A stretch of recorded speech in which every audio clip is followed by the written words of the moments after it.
guys, welcome back to the Hot Tea channel where we spill tea left, right, and everywhere in between. In today's video, we have a little something different for you as we will be deep diving into some rather troubling history of celebrities that have literally killed someone. As you probably know by now, unless this is your first time on the Hot Tea channel, we spill hot tea and headlines on a daily basis and cover topics about influencers and celebrities that are fresh from the press. We also, on occasion, do what we call some hot tea history, where we take a closer look into the backgrounds of these influencers and celebrities. But before we get into it, don't forget to like and subscribe to the channel and hit the notification bell so you don't miss out on any new uploads. And you can also head over to the Hot Tea Twitter account where you can follow us and send us any tea or topics that you would like to see covered. There is a lot to get into, so grab a snack, get comfy, and let's dive into some history. And just a heads up you guys, this video does contain content that is more on the grim side, and there will be discussion of murder, attempted murder, manslaughter, and other topics in that field, so quick warning here. Venus Williams, full name Venus Ebony Starr Williams, is a superstar American tennis player and is well known for her skill. She is said to be one of the best tennis players of all time. Venus, alongside her sister Serena, went pro in 1994 and made her first final at the US Open in 1997. She was trained by her parents, but after being born and bred in California until she was about 10 years old, the family moved to Florida so the girls could be trained in a tennis academy. Venus's father later pulled her from the school and continued training her himself. Venus became highly successful and continued a very impressive professional tennis career. Outside the tennis court, Venus also excelled and got a degree in fashion design from the Art Institute of Fort Lauderdale in 2007, as well as a Bachelor of Science degree in Business Administration from Indiana University East. Like most of us walking the earth, loss would not be something that Venus would experience just once throughout her life, and in 2003, she tragically lost her sister Yetunde Price to a gunshot in Compton, California. The fatal shooting took place not far from some tennis courts where the sisters used to practice. Yetunde was also the Williams sisters' personal assistant, and obviously the loss was traumatic for the family. Tragedy would strike again for Venus, as in 2017 she was driving in Palm Beach Gardens, Florida when her SUV was hit by another vehicle before she had left the intersection. The terrible accident resulted in the death of a 78-year-old man who passed about 2 weeks later in the hospital. The wreck involved a third vehicle that also caused injuries to the driver. Police originally directed blame to Venus for the wreck and subsequent death, but they retracted that after reviewing surveillance and determined that she was not at fault. Despite being cleared of any blame or charges or anything of that sort, the family of the deceased filed a wrongful death claim against Venus, who willingly settled it back in 2018. The details of the settlement were not released. At the Wimbledon, Venus was asked about the car accident the month following and said that it was, quote, devastating, before breaking down in tears. We all know who Snoop Dogg is, a super famous and successful rapper who has been around for what feels like forever and a day. A running joke about Snoop is that he has completed the main life mission and is now doing side quests, as he is seen on random shows and hanging out with like Martha Stewart and doing all kinds of interesting and crazy stuff. Snoop's real name is Calvin Cortazar Brodus Jr., and he's a native to Long Beach, California. The name Snoopy was actually given to him as a nickname from his parents and was based around the character Snoopy. Snoop was really involved in his church, and that was where his musical interest began, as he played the piano and sang for the choir. Rap became a thing for him around the 6th grade, and he used to rap in the hallways at school, and it caused such a commotion and crowd that often the teachers would think that there was a fight happening. Allegedly, this is around the time that Snoop realized that he had talent. Snoop's teenage years were filled with getting in trouble with the law, having been arrested for possession of cocaine shortly after graduating high school. It is said that this was around the time Snoop got involved in gang activity, specifically joining the Rollin' 20s Crips, but in '93 he denied being involved with any gangs. Snoop's rap career took off and he collected renown record after record and really built a well-known name in the genre, alongside Nate Dogg, Warren G, Lil Half Dead, and eventually teaming up with Dr. Dre. Shoot us into the future/current times, Snoop seems to have gotten back to his roots roots a little more, having released a gospel album titled Bible of Love in 2018 and still had brand new albums dropping throughout 2021. Snoop's personal life has remained somewhat personal, but he has an on-again, off-again marriage/relationship with his wife Shantae Taylor, and from that relationship they have 3 children, and in 2015 he became a grandfather as well.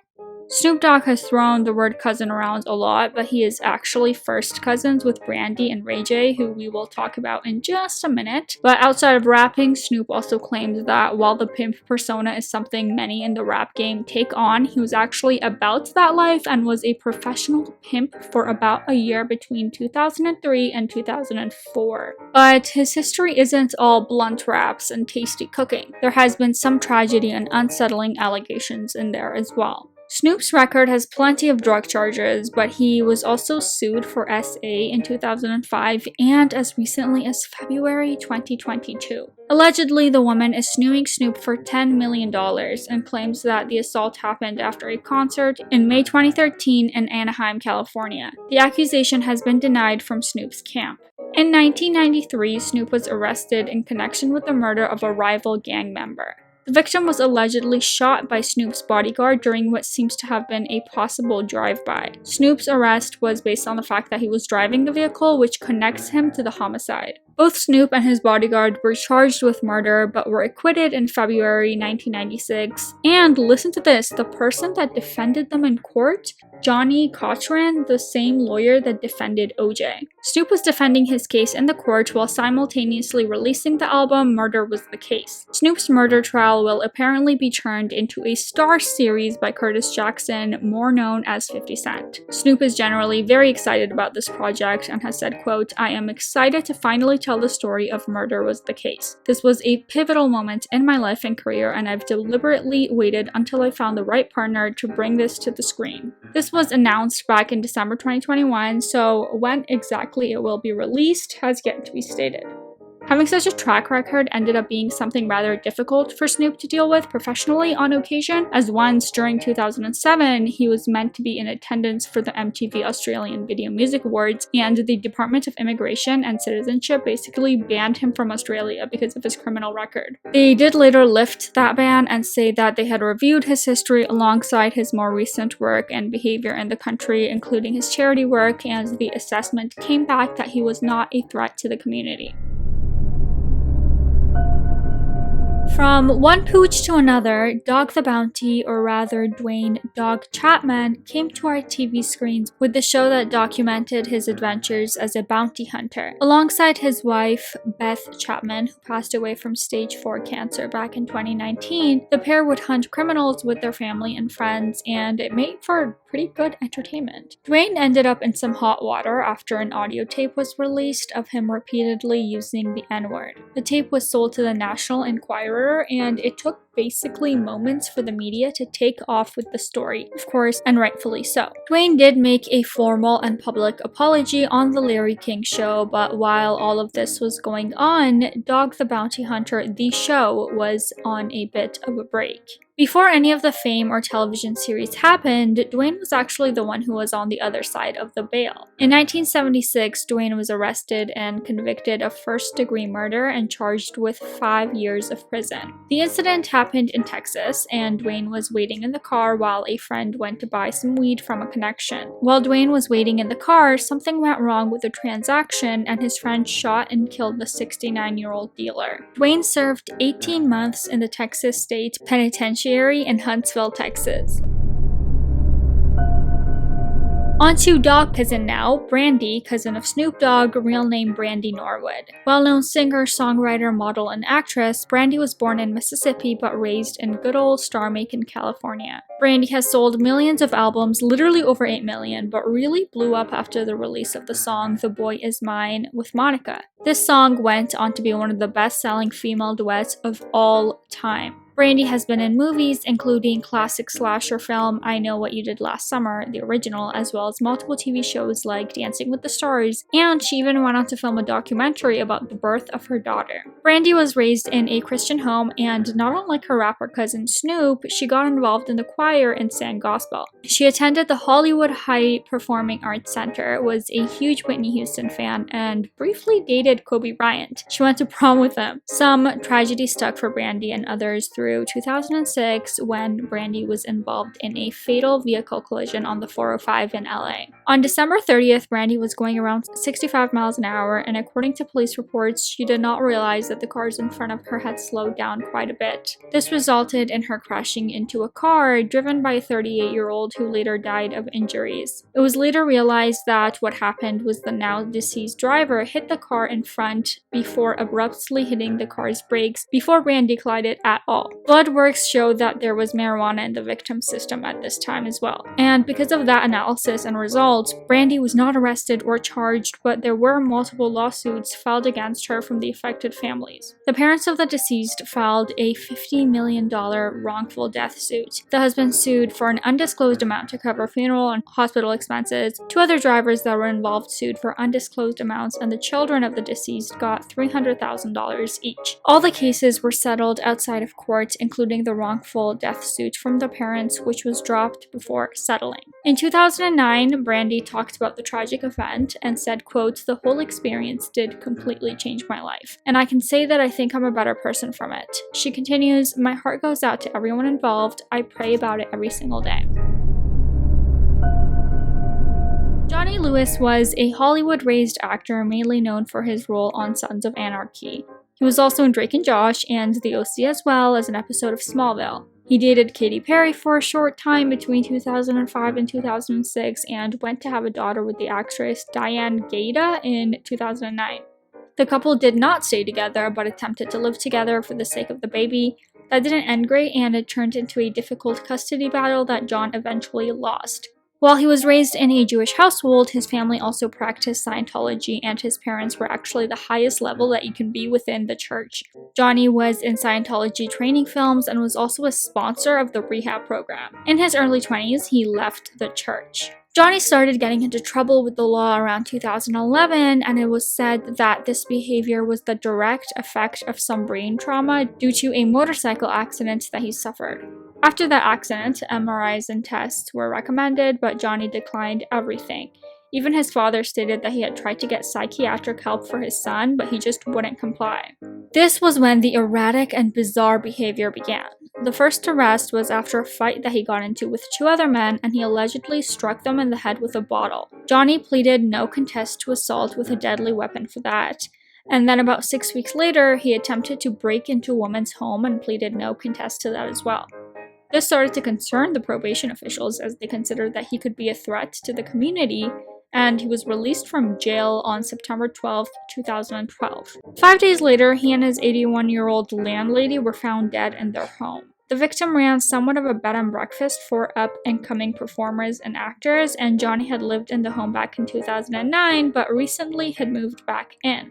According to the neighbors, Johnny had introduced himself as the new neighbor John, but had also jumped the fence and assaulted the homeowner and a house painter before jumping back over the fence to his side. The victim's cause of death was said to be blunt force trauma to the head and strangulation. Johnny's cause of death was ruled an accident, as it appeared that he had fallen from the roof of the home after unaliving his landlady and her cat.